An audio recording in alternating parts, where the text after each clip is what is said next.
Alhamdulillah.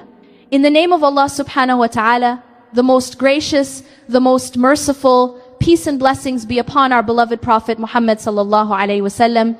Every morning after Fajr, the world feels quiet. The air is still, the heart is soft, and the mind is clear.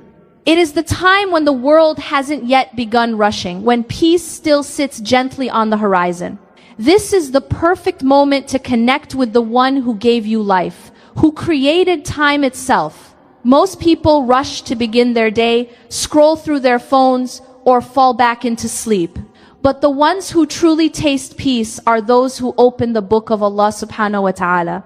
They start their morning not with noise, but with His words. That single act, done consistently, can change the entire direction of your life. The Quran is not a book you read once and place aside.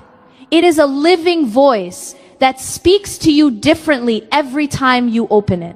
Between Al-Fatiha and An-Nas lies an entire world, a world filled with mercy, forgiveness, hope, and strength. Each verse is a doorway, each word a light guiding you closer to Allah subhanahu wa ta'ala. When you recite it after Fajr, your heart is most awake, even if your body still feels tired.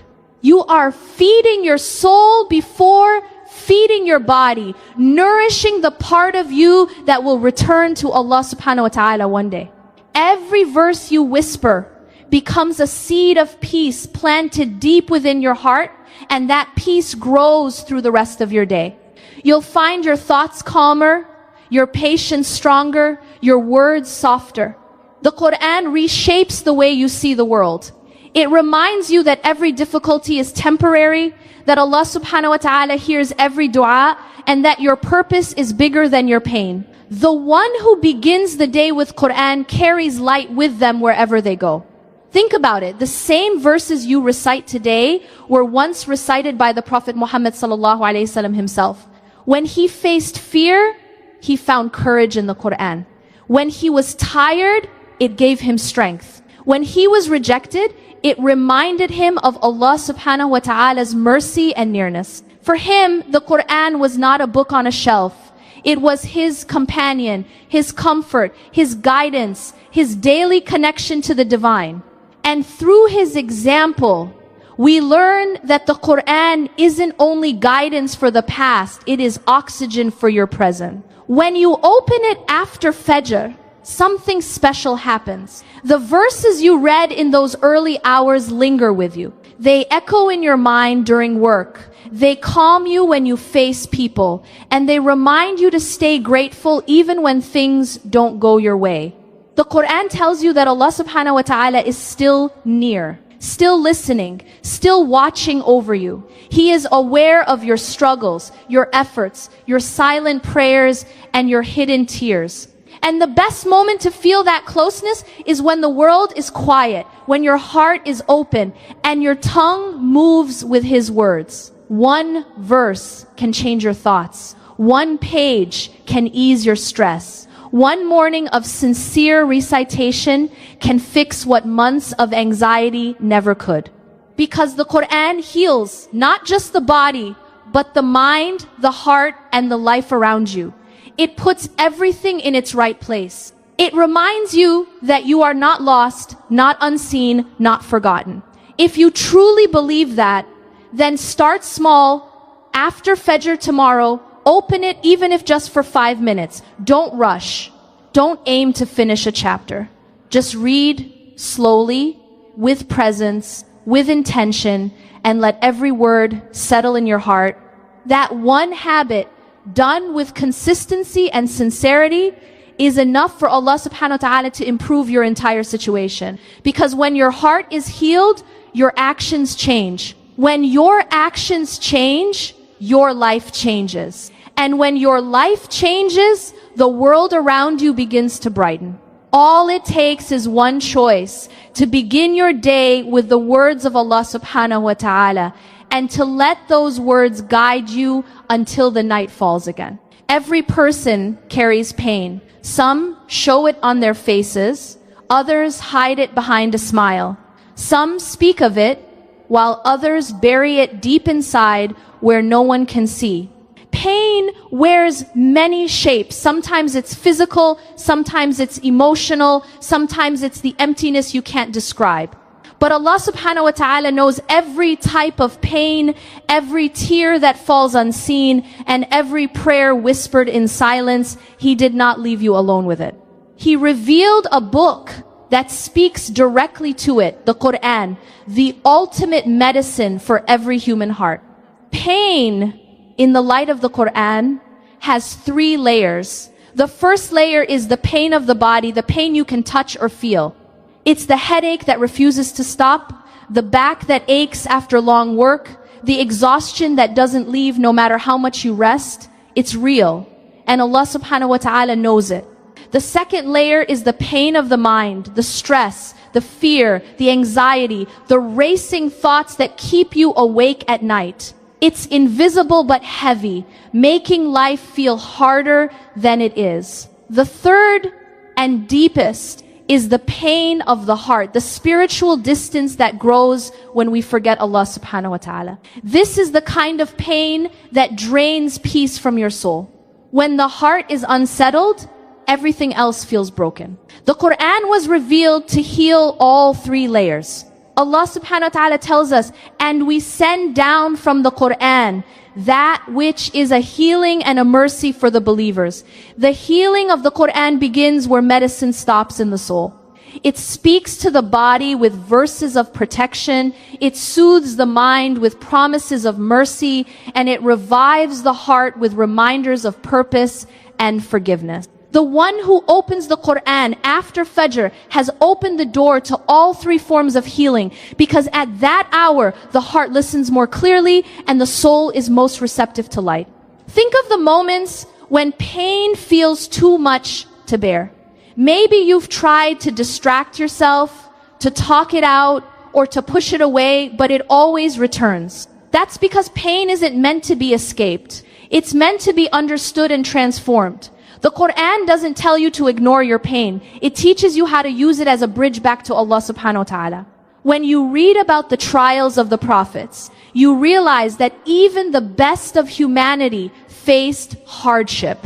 Prophet Ayub, peace be upon him, lost his health, his family, his wealth, yet his heart stayed connected to Allah subhanahu wa ta'ala. His story reminds us that even pain can be a form of mercy when it leads us closer to our Lord.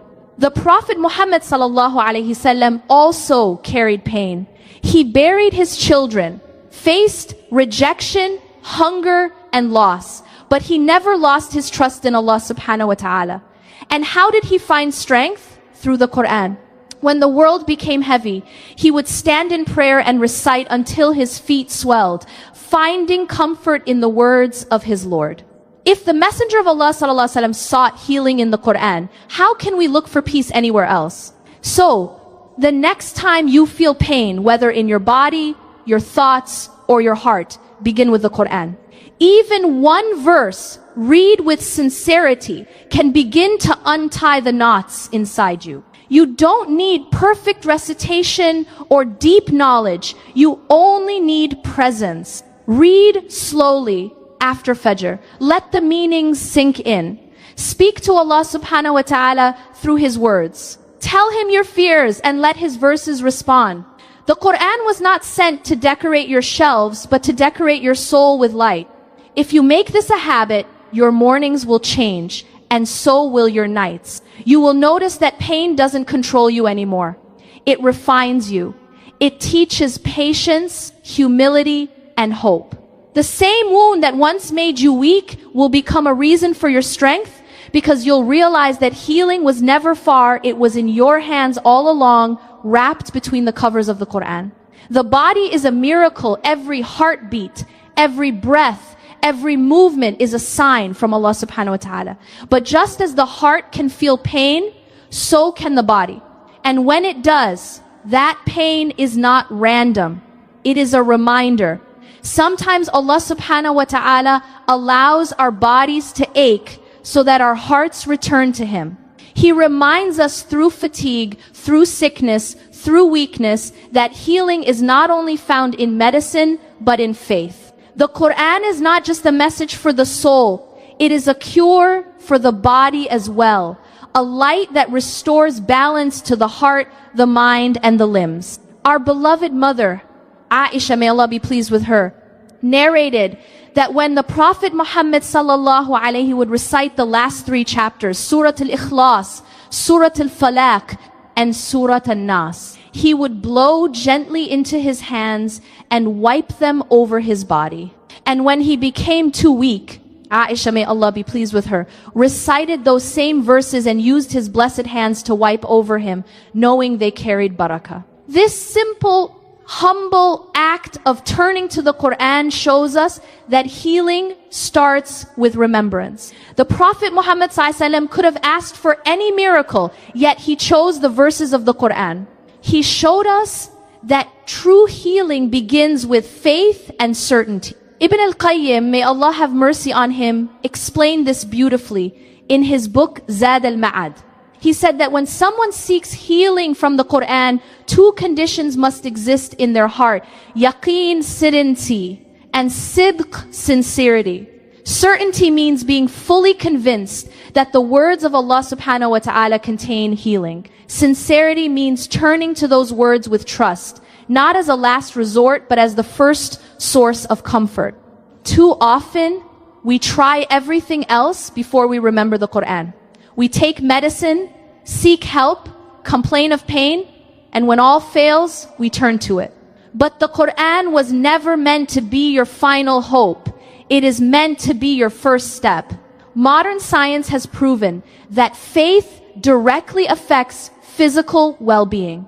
A calm, faithful heart reduces stress, strengthens the body, and helps it heal faster. Now imagine the power of combining that inner peace with the words of Allah subhanahu wa ta'ala. When you recite verses of protection like Surah Al-Falaq and Surah Al-Nas, you are not just reading, you are surrounding yourself with divine energy, a shield against harm.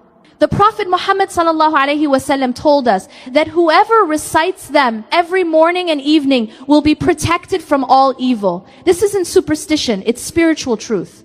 The Quran is healing because it connects your body to its creator, aligning your physical state with your spiritual purpose. So, when you wake up after Fajr and feel weak or restless, take a few moments to recite these verses with intention. Sit quietly, breathe deeply, and let every word enter your heart before your body. Place your hands where you feel pain and say Bismillah. Ask Allah subhanahu wa ta'ala to heal you, not only from what hurts on the outside, but from what burdens you inside. You may not feel different instantly, but healing is a process, not a moment. With every recitation, the soul mends, the heart steadies, and the body follows. Remember, healing doesn't always mean that the pain disappears. Sometimes it means that you become stronger than the pain. It means you find peace even when discomfort stays. The Quran teaches that the believer's strength is not in being free of hardship, but in being guided through it. When you use the Quran as medicine with certainty and love, you'll find that your healing is not only physical, it's complete. Allah subhanahu wa ta'ala restores the body, but He also refines the heart, reminding you that every ache is a whisper from Him saying, return to me and I will make you whole again. The human mind is powerful, but it is also fragile. It can create beautiful dreams, and it can also trap us in worry. You can be surrounded by peace and still feel chaos inside. You can have everything you need and still feel something missing. That emptiness is not weakness, it's a call from your soul, asking for remembrance. Allah subhanahu wa ta'ala designed the heart and the mind to find rest only when they are connected to Him. No amount of distraction, entertainment, or success can quiet the storm inside, but His remembrance can. Allah subhanahu wa ta'ala says in the Quran, truly in the remembrance of Allah do hearts find peace. Notice how the verse doesn't say hearts find distraction or hearts forget their pain. It says peace. That is a higher state, a calm that stays even when life is not perfect. Remembrance doesn't erase challenges. It gives you strength to face them with serenity. It allows you to look at the same problem with new eyes, eyes that see Allah subhanahu wa ta'ala's wisdom instead of only your worry. Anxiety, fear, and stress have become part of modern life. Many people wake up with worry before the day even begins. We think peace is something to chase, but Allah subhanahu wa ta'ala teaches that peace is something to remember.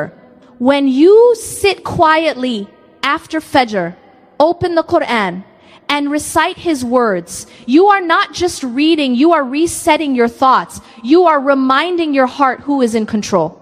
You are telling your mind that no matter what happens today, your Lord has already written it with mercy. This is how remembrance begins to heal. The Prophet Muhammad sallallahu alaihi wasallam faced moments that would break most people: rejection, loss, loneliness, and fear.